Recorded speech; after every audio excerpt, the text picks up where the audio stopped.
Something is happening above the skyline of Chicago sky and most people are completely missing it. What looks like a routine off-season shift might actually be something far more calculated and far more ruthless.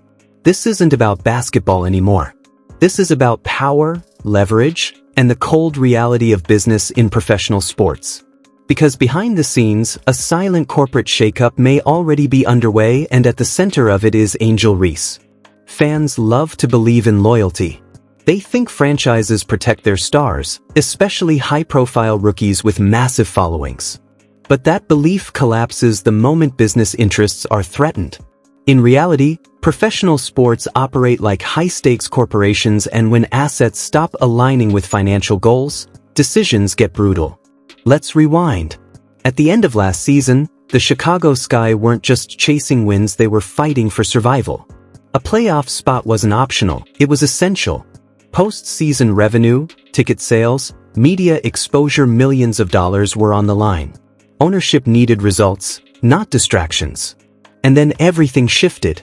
In the middle of this high-pressure situation, Angel Reese made a move that sent shockwaves through the organization. Instead of handling concerns internally, she took her frustrations public, speaking directly to the media and bypassing the team's internal structure. In doing so, she didn't just raise questions, she challenged authority. Her comments reportedly put teammates under scrutiny and sparked tension around leadership decisions, including discussions involving experienced players like Courtney Vandersloot and Ariel Atkins. Whether intentional or not, the message was clear: the locker room wasn't aligned. In a corporate environment, that's not just controversial, it's dangerous. The front office responded swiftly. A suspension followed, framed as disciplinary action for conduct detrimental to the team. It wasn't just about one game, it was a statement. A warning shot from executives demanding accountability and control. But here's where things escalated. Instead of quietly resetting and falling back in line, the situation appeared to deepen. The disconnect between player brand and organizational structure became more visible. And in professional sports, once that fracture starts showing publicly, the consequences can accelerate fast. Because no matter how big the name or how strong the social media presence, no individual is bigger than the business model. This is the part casual fans often don't see. Teams don't just evaluate performance, they evaluate risk, chemistry, marketability, and long-term financial alignment. If any of those pieces break down, even the most promising assets can quickly become liabilities. And that's the uncomfortable question now hanging over Chicago. Is this just a temporary conflict or the early stages of something much bigger? Because if history has shown anything, it's this: when front offices start making quiet moves, they're rarely accidental. They're calculated. And they're final. She basically refused to get in the games upon being suspended I believe by the league and the team. The team suspended her for a first half, and then she refused to enter the game the second half, and then she refused to play again. What happened next inside the Chicago Sky wasn't just drama, it was a breaking point that raised serious questions about trust, optics, and professionalism. When the second half began, Angel Reese did not return to the court. Whether due to injury, internal decisions, or miscommunication, the moment instantly became fuel for speculation. In high-stakes environments, especially late in a season where playoff hopes hang in the balance, every absence carries weight far beyond the game itself. Then came the controversy. Reports and social media clips created a perception problem. While the team was navigating a critical stretch, Reese was seen traveling and enjoying time off, including a highly visible trip to Las Vegas. Regardless of the full medical context, the optics alone were damaging. In professional sports, perception can be just as powerful as reality, and this sequence raised eyebrows across fans, media, and executives alike. Think of it in corporate terms. If a key executive steps away from a major deal citing health concerns, then appears publicly celebrating days later, it doesn't just spark questions, it strains credibility. The same principle applies here. For the front office, this wasn't just about one incident. It became a broader evaluation of alignment, accountability, and long-term reliability. General managers don't react emotionally, they observe, document, and act when necessary. And that's the real story. Not a single moment, but a pattern that may have shifted how decision-makers view the future. August 1st, Marvel Superhero Day. These are the theme games. Now, I'm trying to scroll. I'm trying to make sure because it looks like something is missing. It looks like Barbie Night is canceled. They done canceled Angel Reese's Barbie Night. Let's shift the lens to something far more subtle but just as revealing. The 2026 promotional calendar released by the Chicago Sky. In professional sports, these schedules aren't random, they're carefully engineered marketing strategies built on data, fan engagement trends, and revenue projections. This year's lineup features major themed events: Women's Cancer Awareness Night, World Culture Night, Pride Night, and even a high-profile Marvel Superhero Day. Each one is designed to attract specific audiences, drive ticket sales, and strengthen brand partnerships. But one absence stands out. Last season, a Barbie Night concept was heavily associated with the rising visibility and branding around Angel Reese. It was positioned as a culturally relevant, high-energy promotional push aimed at capitalizing on her growing popularity. So its absence from the new schedule naturally raises questions. However, interpreting that omission requires caution. Promotional calendars evolve year to year based on performance metrics, sponsorship deals, licensing costs, and shifting audience interests. A theme's removal doesn't automatically signal a direct statement about a player, it can reflect broader strategic recalibration. Still, the business reality is clear. Franchises invest in what delivers measurable returns. If a campaign doesn't translate into expected attendance, merchandise sales, or engagement, it's unlikely to return in the same form.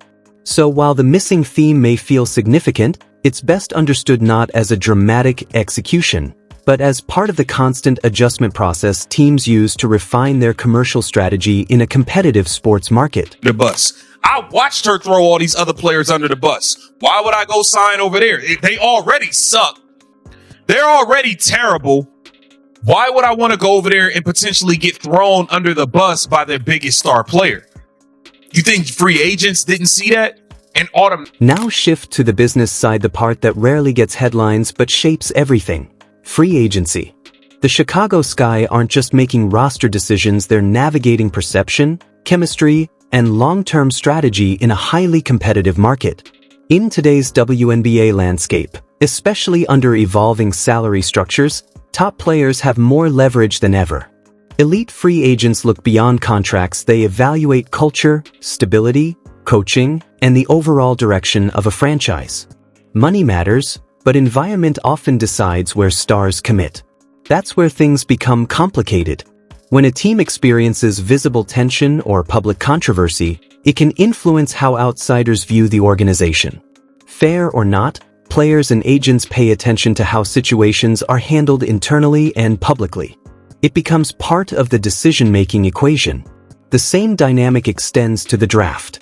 High-level prospects entering the league want more than just a roster spot, they want development, structure, and a system where they can thrive. A team's reputation, locker room chemistry, and leadership all factor into how appealing that destination feels. This doesn't mean players will avoid a franchise outright, but it does mean the margin for error shrinks.